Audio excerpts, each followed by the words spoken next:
Hai semuanya, saya menyadari kemarin ketika posting mengenai jantung. Rupanya banyak orang yang mungkin belum mengenal jantungnya sendiri, makanya disuruh sayang jantung agak susah. Kenal juga enggak, karena itu nggak bisa sayang.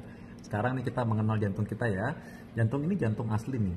Ini jantung yang dulu pernah hidup dan sekarang kita harus berterima kasih kepada jasa orang tersebut yang jantungnya ini bisa kita pakai, sudah diawetkan, kita bisa pakai untuk belajar jantung manusia seperti apa ya.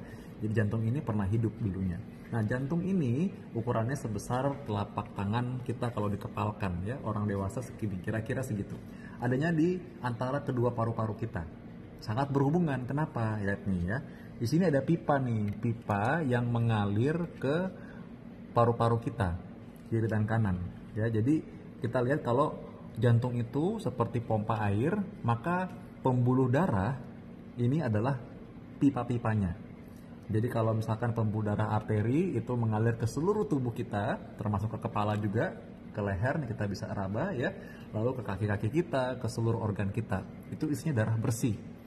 Nah, darah bersih ini isinya sebenarnya kaya akan oksigen. Jadi karena itu sel-sel kita kan butuh memang oksigen. Jadi dia mendapat aliran darah itu dari jantung kita yang memompa. Maka jantung kita ini karena fungsinya pompa ya, dia seperti otot memang otot ya. Jadi karena itu dia memompa. Nah, otot-otot jantung ini juga perlu darah, karena itu adalah arteri koroner namanya ya. Arteri koroner ini adalah pembuluh darah yang memberi makan jantung, sehingga kalau tersumbat, makanya itu yang bisa bikin orang serangan jantung, karena dia ngambek nanti kalau nggak dapat makan, tiba-tiba nggak bisa pompa.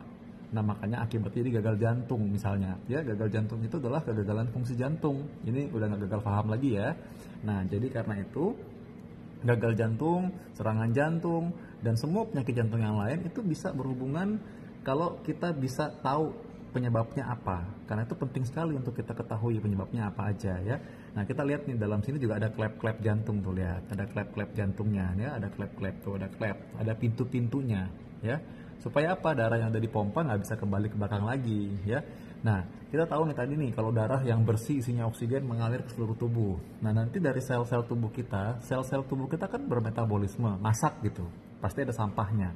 Nah, sampah-sampah hasil masakan metabolisme ini itu yang disebut darah kotor. Nah, darah kotor itu masuk ke dalam jantung bagian kanan. Dari jantung bagian kanan nanti mengalir juga ke paru-paru. Nah, di paru-paru inilah terjadi pertukaran udara, oksigen dan karbon dioksida. Sehingga kita bernapas kan, kita menghirup O2, kita menghembuskan CO2. Nah, asal jangan menghembuskan droplet yang isinya virus corona ya. Nah, karena itu kenapa orang kalau misalkan dibilang sekarang infeksi COVID-19, kok bisa kalau punya penyakit jantung jadinya berat ya? Itu tadi, karena sangat berhubungan. Jadi tadi benar-benar kita lihat bagaimana hubungan antara jantung dan paru-paru yang sangat akur dan sangat erat. Kalau satu ada masalah, satunya bisa ngambek juga. Nah, itu yang menyebabkan seseorang bisa check out tiba-tiba ya, dan makin berat gitu kondisinya. Nah, sekarang kita lihat nih. Kalau jantung kita itu berdetak semenit ya rata-rata mungkin 70 kali per menit, 80 kali per menit. Satu harian dia bisa berdetak mungkin 100.000 kali. Dan dia bisa memompa sebanyak mungkin 2.000 galon kali. Nah, bisa dibayangin nggak kerjanya berat sekali. Gimana kalau kita nggak sayang sama jantung kita?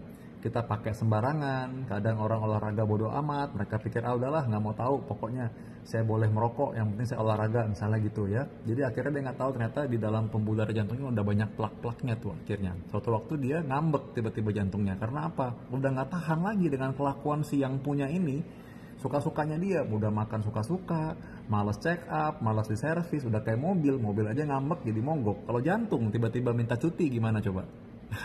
Bingung kan? Jantung tiba-tiba ngambek, ya kita bisa check out juga. Karena itu kita harus sayang sama jantung ini. Bayangin nggak? Jantung yang seperti ini, jantung ini hidup. Dan jantung ini kita cuma punya satu. Itu satunya. Sekali kalau kita bikin dia ngambek, dia nggak akan kembali seperti semua lagi. Nggak akan kembali seperti waktu muda lagi. Karena itu kita harus rawat sebaik-baiknya.